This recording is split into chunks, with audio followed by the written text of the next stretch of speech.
The sun hammered down on the barren landscape as four mounted thieves circled an elderly traveler.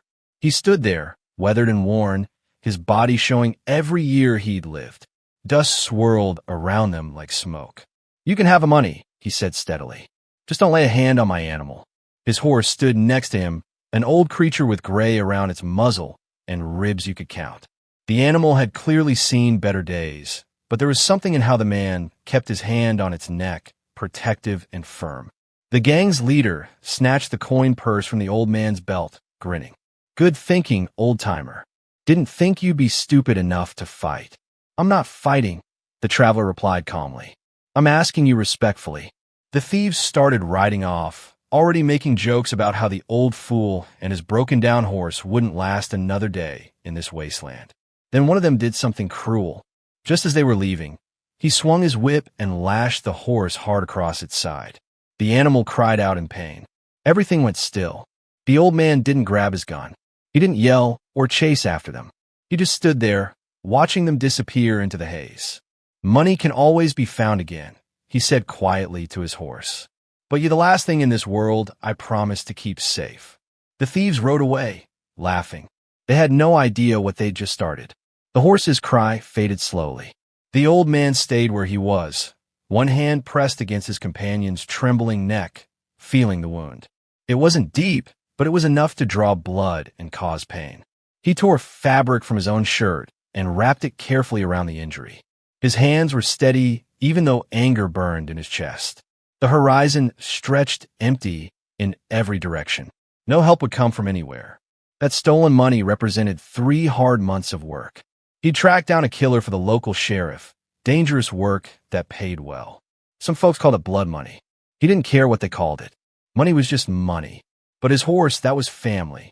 "They said we'd die out here," he murmured to the animal. The horse snorted, sounding more offended than scared, which made the old man smile despite everything. They waited until the heat eased some. They shared water carefully, knowing they didn't have much. When the horse seemed steady enough, the old man climbed into the saddle slowly, his bad knee protesting. That knee had never worked right since an old injury years back. He turned the horse toward the tracks the thieves had left behind. He wasn't going after them for the money. He wasn't going because of any law. He was following because one of them had laughed while hurting his horse. The trail was easy to follow, for riders on heavy horses, moving at a confident pace. They weren't worried about anyone coming after them. Most people wouldn't be crazy enough to chase 4 armed men into the desert alone. But the old man followed anyway. As darkness fell, he touched a folded piece of paper in his coat pocket. A wanted notice, stained and creased. The names on it weren't well known yet. By tomorrow, they might be. Somewhere ahead, those men who thought they'd left a harmless old fool behind were about to learn something important. Some men don't forget when you hurt what they love. The temperature dropped fast after sunset. The old man rode low, listening to his horse's uneven footsteps on the hard ground. The tracks were still clear. For men who didn't bother hiding their path, riding like they owned the world. His horse's ears kept moving, alert despite being hurt. The old man felt every awkward step through the saddle, and his anger grew tighter, but he kept his breathing calm. Getting angry got you killed. Staying smart kept you alive. They stopped near a dry wash before full dark. He checked the wound again. It was swelling now, looking worse. The horse leaned against him, trusting him completely. "I know it hurts," he whispered. "I won't push you too hard." Not yet. He built a tiny fire down in the wash where it couldn't be seen from far away. While the horse drank, the old man chewed on some dried meat and listened to the desert sounds. Coyotes howling in the distance. Wind moving through the brush. He remembered another night years ago. Different fire, different horse, but the same kind of promise. He'd been surrounded by hostile men back then, too. They told him to leave his horse behind and save himself. He hadn't done it. That choice had earned him a reputation in certain towns, a name that still carried weight in some places and fear in others. Near midnight, he heard voices on the wind. Laughter. He put out his fire with sand and moved his horse behind cover. Crawling forward carefully, he spotted another campfire about half a mile away. For shapes sitting around it, their horses tied nearby, passing something between them. Coins clinked. One man raised his cup and laughed. That old fool should have thanked us. We probably saved him from dying slow. Another one cracked his whip in the firelight, just playing around. The old man's jaw clenched tight. He counted them again, measured the distance, listened to his horse breathing behind him. He could turn around right now. Let them vanish into the desert with his money. But then the whip snapped again, just for fun, and his horse suddenly stamped the ground hard, angry. The animal had made its choice, and the old man heard it clearly. That stamp wasn't loud, but in the quiet desert night, it might as well have been a gunshot. One of the men around the fire stopped laughing. "You hear something?" The old man froze. He didn't try to calm his horse or scold it. The animal wasn't wrong. Sometimes fear makes more noise than silence. The thief closest to the fire stood up and peered into the darkness. "Probably just coyotes." "Coyotes don't sound like that," another one said. The old man eased backward behind the wash bank, moving slow and careful, keeping his horse's head down. The animal was breathing hard through its nose, muscles tense under the saddle. Hurt or not, it was ready to move if needed. The old man pressed his forehead briefly against the horse's neck. "Not yet," he breathed. Soon, he waited. Time seemed to stretch forever. Eventually the men went back to their drinking and counting their stolen money, but the laughter had died down some. Unease had crept into their camp. When their fire burned lower, the old man circled around wide, staying downwind so they couldn't smell him or his horse. He wasn't rushing this. He wasn't here just for blood. He wanted to see their faces clearly, hear their voices, remember them. By dawn, the thieves were back on their horses, riding east toward a place locals called Devil's Throat. Narrow trails between rocks, broken terrain, nowhere to escape once you went in. The old man followed from a distance. As the sun climbed higher, his horse started slowing down again. The limp got worse. The old man felt it immediately and cursed himself silently. He shouldn't have pushed this hard. They reached a shallow basin around noon. The thieves stopped to water their horses. One dismounted and slapped his own horse on the rump, laughing. "Can't believe we didn't just take that old wreck of a horse. Would have put down anyway. Called it mercy." The old man's vision narrowed with rage. He climbed down slowly and tied his horse in some shade behind rocks. Then he did something he hadn't done in years. He opened his coat and pulled out that folded wanted notice. The reward wasn't for just one man. It was for all four of them. Dead or alive, it said. And right now they were tired, spread out, thirsty, and not paying attention. The old man stepped out into the sun, walking toward the basin with his hands visible and empty. He knew the first shot would come soon, one way or another. The first thief spotted him just as he cleared the rocks. "Well, I'll be damned. Look who came crawling back." The others turned, hands moving toward their guns. 4 against 1, just the way they liked it. The old man stopped about 20 paces away, hands open, palms showing. The sun beat down on his hat, putting his face in shadow. "I told you to take the money," he said evenly. "I didn't tell you to stick around." The leader laughed hard. "You followed us all this way for that dying horse? That thing won't last another week." Behind the men, his horse shifted and snorted, sensing tension even from a distance. One thief spit in the dust. "Old man's got a death wish. Or he's just stupid," another said. "Which one is it, old timer?" The old man's eyes stayed locked on the one with the whip. The same man who'd laughed when he struck his horse. The man noticed and smirked, slowly raising the whip. "You want this?" he taunted. "Come and take it then." That's when the old man spoke again, his voice quiet and flat. "You've got 30 seconds to leave this basin. Leave the horses. Leave the money. Walk away." The laughter stopped cold. The leader studied him now, really looking. The limp, the scar on his jaw, the way his hands hung loose but ready. "Or what?" the leader asked. The old man reached into his coat, but not for his gun. He pulled out that folded paper and tossed it into the dust between them. The leader dismounted and picked it up. His smile disappeared as he read it. "Dead or alive," he muttered. Then his eyes went wide. "You're him. You're that man." The one with the whip scoffed. "So what if he is?" "He's old, and there's 4 of us." The old man nodded once. "That's true." He lifted his gaze, calm as stone. but only one of you hurt my horse." The whip cracked through the air, and the old man's hand dropped to his gun.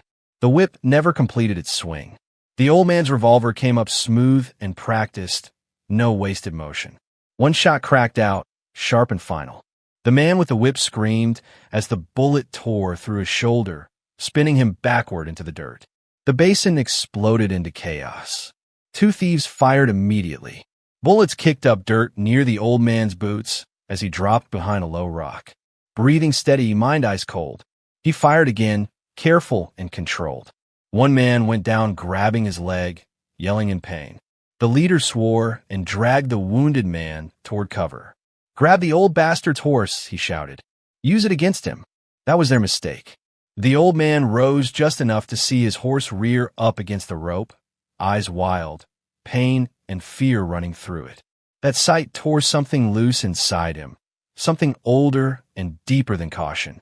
He moved fast now, ignoring his knee, screaming in protest as he closed the distance.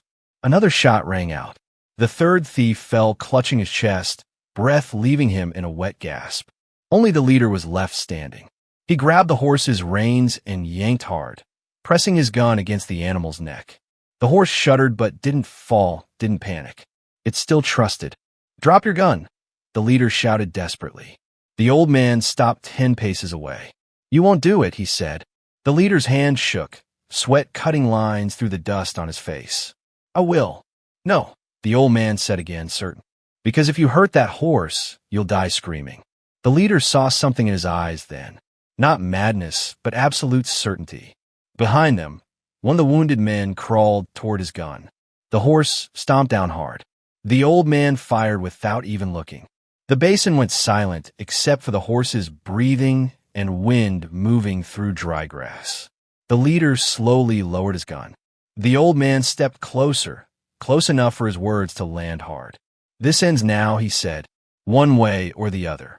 The leader's gun slipped from his fingers and hit the dirt with a thud. He raised both hands slowly, eyes locked on the old man's face.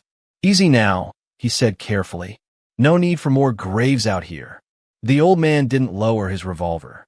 He stepped past the man and untied his horse himself, fingers gentle despite everything, voice low and soothing. "You did this," he said to the leader, stating simple fact. "All of you did, but only one of you enjoyed it." He finished loosening the knot and rested his forehead against his horse's neck. The animal breathed out long and shaky, alive and still trusting. When the old man turned back around, the leader was already backing away. "Take the gold," the man said quickly. "All of it. Just leave us the horses. We'll walk out." The old man shook his head once. "You're walking either way." He reached down and picked up the dropped money pouch. The coins inside were stained dark where blood had touched them. "This gold was never really mine," he said. "It belonged to a family who won't sleep easy knowing the man who killed their boy is still breathing." The leader swallowed hard. "So you're law then?" "I was," the old man said quietly. "Once."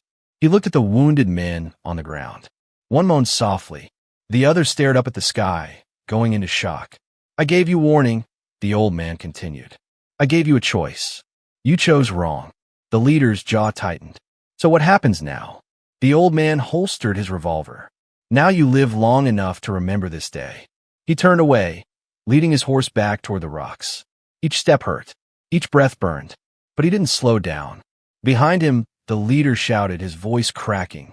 "You think this makes you better than us?" The old man didn't turn around. "No," he said simply. "It just makes me finished." As the desert swallowed up the basin behind them, his horse walked beside him, slow and wounded but alive. Somewhere back there, the last man, standing, finally understood that the old stories about Texas weren't just warnings. They were history written in dust and blood. The walk back through the desert took longer than the chase had. His horse favored that injured leg more now, and the old man matched the pace without thinking about it. Pain was something you listened to, not something you fought. They reached a shallow ravine before dusk. The old man made camp there, sheltered from the wind, being careful with every movement. He cleaned the horses, wound again, his hands practiced and sure, his voice steady and comforting. "You held strong," he whispered, "just like you always do." The horse flicked an ear, breathing even and calm. When the fire burned low and the desert settled into night quiet, the old man finally let himself sit. He stared into the glowing embers, feeling the weight of what he'd done pressing down on him. Not regret exactly, but recognition. He remembered another horse from years back, another warning that got ignored. Another night when he'd chosen duty over what truly mattered. That mistake had cost him everything back then. He wouldn't make it again. At dawn, they rode west toward town, moving slow, staying visible, not hiding from anything. When they crested the final rise, people were already waiting. Word traveled fast out here when men didn't come back.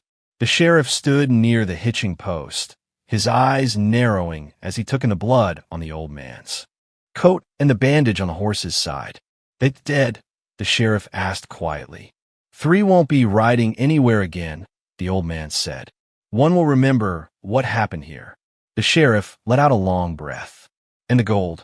The old man tossed him the pouch. "Belongs to the widow outside Red Mesa." The sheriff nodded once. "I'll see she gets it." He paused, then added, "You're not going to talk about it, are you?" The old man shook his head. "No need to." The sheriff looked at the horse, really studied it, then stepped aside without another word. That night, as the town slept, the old man brushed his horse under lantern light. Each stroke was slow, careful, almost ceremonial.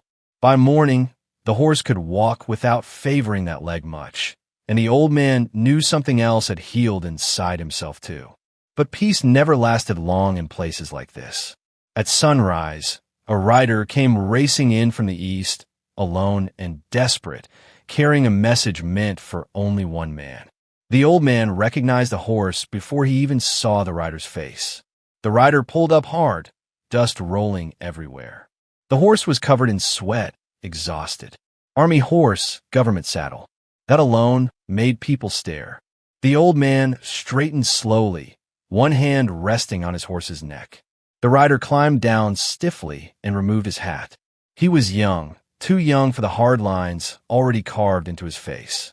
"They said I'd find you here," he said. The old man studied him for a long moment.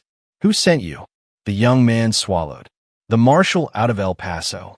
Word spreading about what happened in the basin, about the gold. The sheriff stepped closer. "Spreading how?" The rider hesitated, then looked straight at the old man. "They're calling it revenge, not justice." That word landed heavier than any bullet could. The old man didn't argue, didn't defend himself. He learned long ago that truth didn't always need defending. "There's more," the rider added. "That man you let walk away didn't go west like you thought." The old man's jaw tightened, just barely. "Where'd he go?" "He rode south." The rider continued, straight to the border camps. "Told him you were wounded. Told him your horse was half dead. Told him exactly where you'd be tonight." Around them, the whole town went quiet. "How many?" the sheriff asked. 8, the rider said. "Maybe more. They want the gold back, and they want the man who embarrassed them." The old man looked down at his horse, at those steady eyes, at the healed wound on its flank, at the trust that hadn't wavered through any of this. "They won't get either one," he said firmly. The rider frowned. "You could leave right now. Ride north. They'd never catch you." The old man shook his head once. "I won't run." "Why not?" The old man met his gaze directly. "Because my horse can't run yet." The sheriff sighed, already understanding. "They'll come through the canyon at sundown." The old man nodded. "Then we don't wait for them to reach town." He reached for his coat, his fingers brushing an old scar beneath the fabric.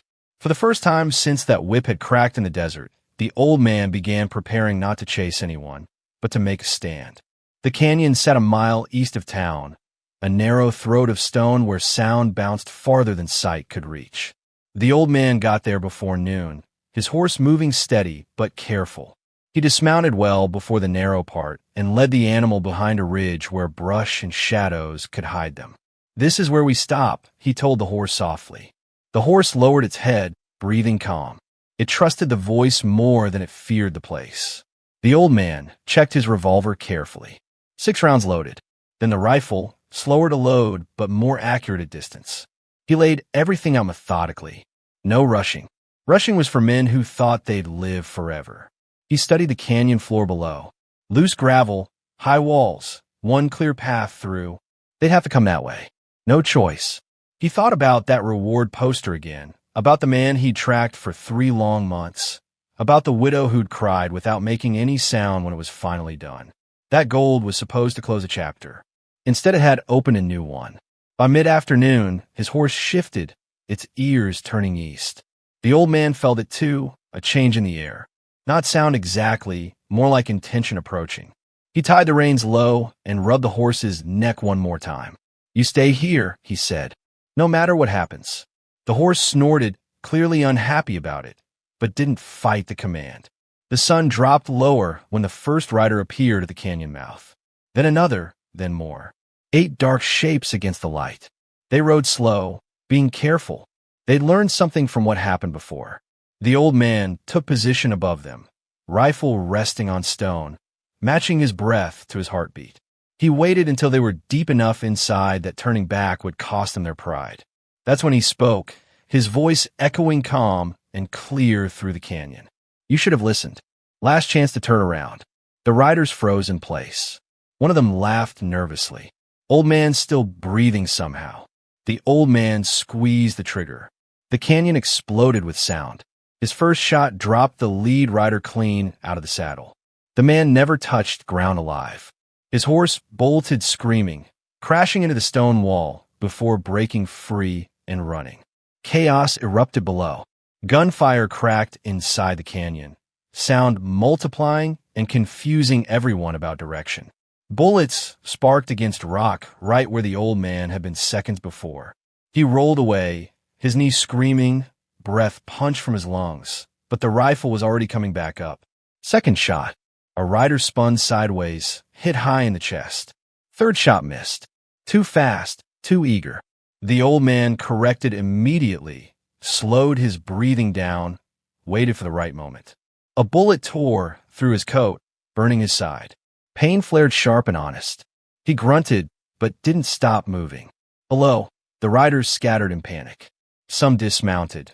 Some tried pushing forward, all of them trapped between stone walls and fear. One shouted, loud enough to hear, "Get his horse." That's what he cares about. The old man's head snapped toward the ridge behind him. His horse stood where he'd left it, ears pinned back, eyes wide but still waiting there. The old man changed position fast, dragging himself behind a boulder, switching to his revolver. The rifle was too slow at close distance now. A thief scrambled up the rocks toward him, desperate and bleeding already. The old man fired once. The man fell backward into the canyon, taking another one with him. Smoke hung thick everywhere. The smell of gunpowder and blood mixed with dust and sweat. The old man's vision started tunneling. Blood soaked his shirt now. He pressed a hand to his side, felt the warmth spreading. Not fatal yet, but not good either. He counted again in his head. 3 down for sure. 1 wounded badly, for still moving and dangerous.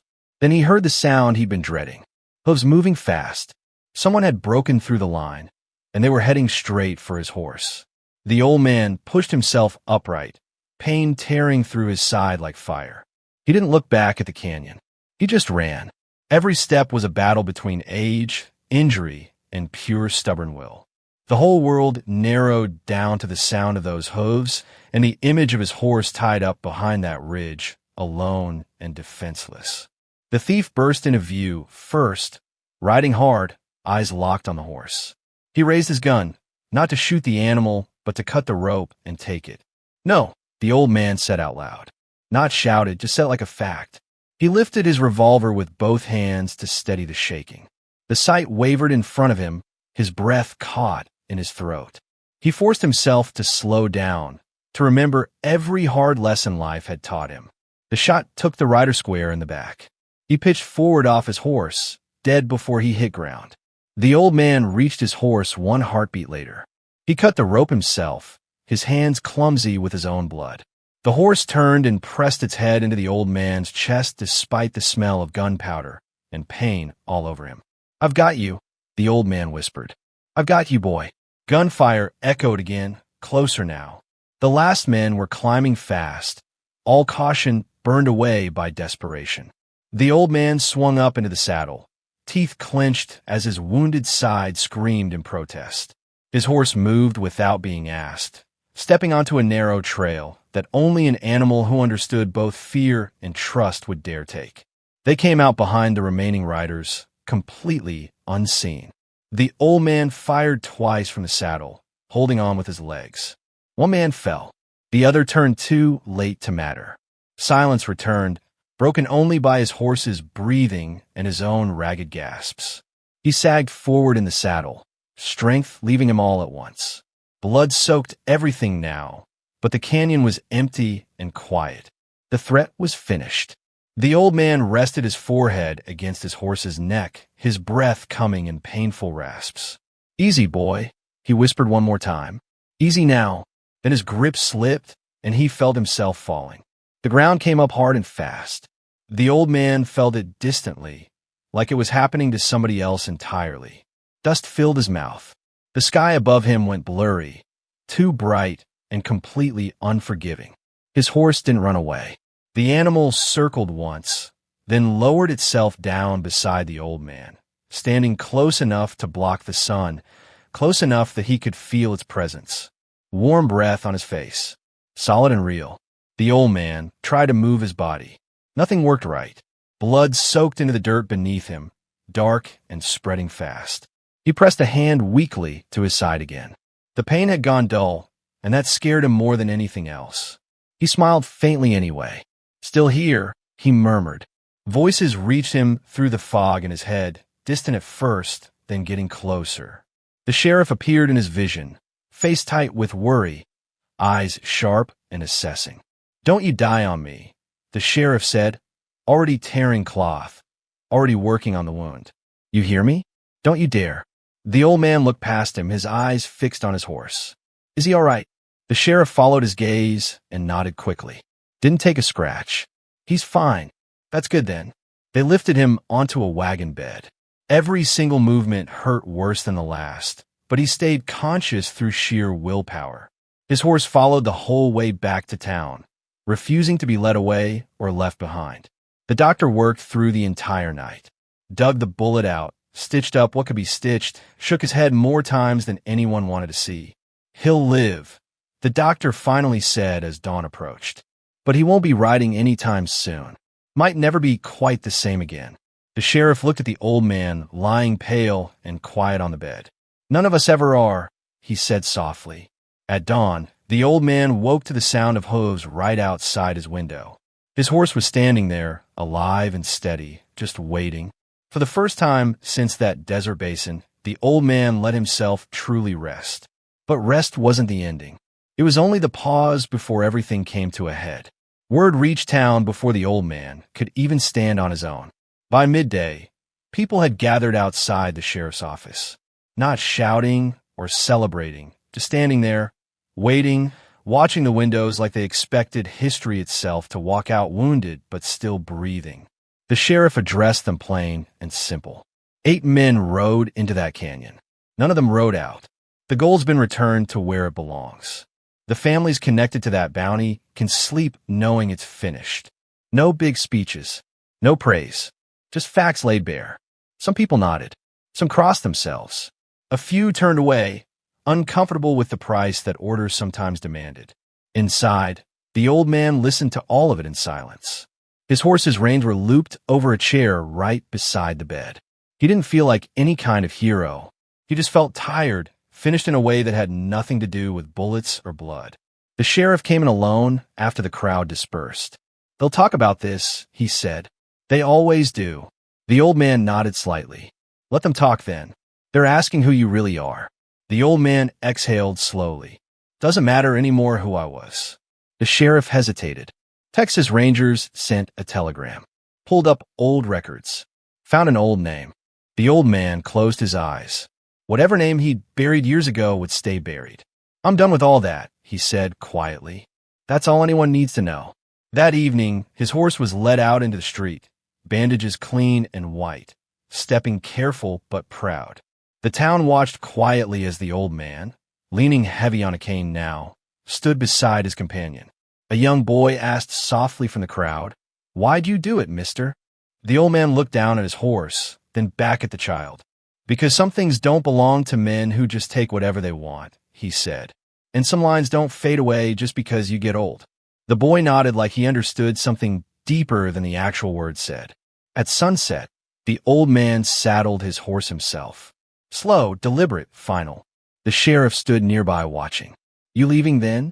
The old man swung up into the saddle with visible effort, pain clear on his weathered face. "Yes," he said simply, before the stories catch up to the truth. He looked one more time at the town, then down at his horse with something like love in his eyes. Time to go home. They rode west into the dying light, and nobody tried to stop them or call them back. 3 days later, they found graves. Not the bodies themselves, just the tracks leading to 8 mounds beneath a lone tree, marked with stones instead of names. The desert had already begun taking it all back. Wind smoothing the sand, sun erasing the violence like it had never happened. No marker said who'd put them there. None was needed. The sheriff stood there in silence, hat held respectfully in his hands. "So that's it then," he murmured to himself. Justice without any witnesses to tell the tale. Further west, the old man rode on slowly.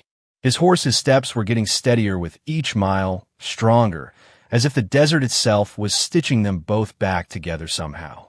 They didn't talk. They'd never needed words between them.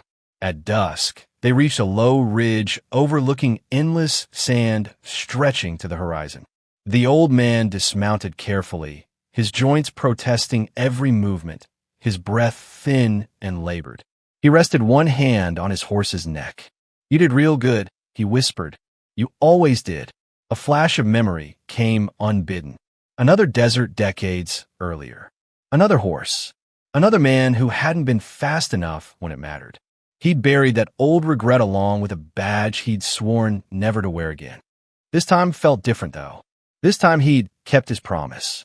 He built a small fire as darkness fell, cooked what little food he had left, shared it with his horse the way he always had. The gold hadn't mattered in the end. It never really did. It was just weight that men killed each other over. Respect was rarer. Loyalty was rarest of all. When the fire burned down to coals, the old man lay back against his saddle. The stars stretched impossibly wide above him, cold and endless and brutally honest about everything. "Tomorrow," he said softly into the night. "We keep going." His horse lowered its head beside him, breathing slow and calm and trusting. At dawn, the sun rose blood red over the desert. The fire was nothing but cold ash. The saddle sat untouched. The old man remained where he'd rested, looking peaceful at last, his hat tipped low over his face, his hands still curled gently in his horse's mane. He hadn't died running from anything. He hadn't died begging for mercy. He died keeping the promise he'd made. His horse stood watch there for a long time before finally turning west, alone now, but not lost. People say Texas once feared that old man, but the real truth was simpler and harder than that. Texas feared what he represented, what he stood for without compromise. Because some men don't grow weaker as they age. They just run out of warnings to give.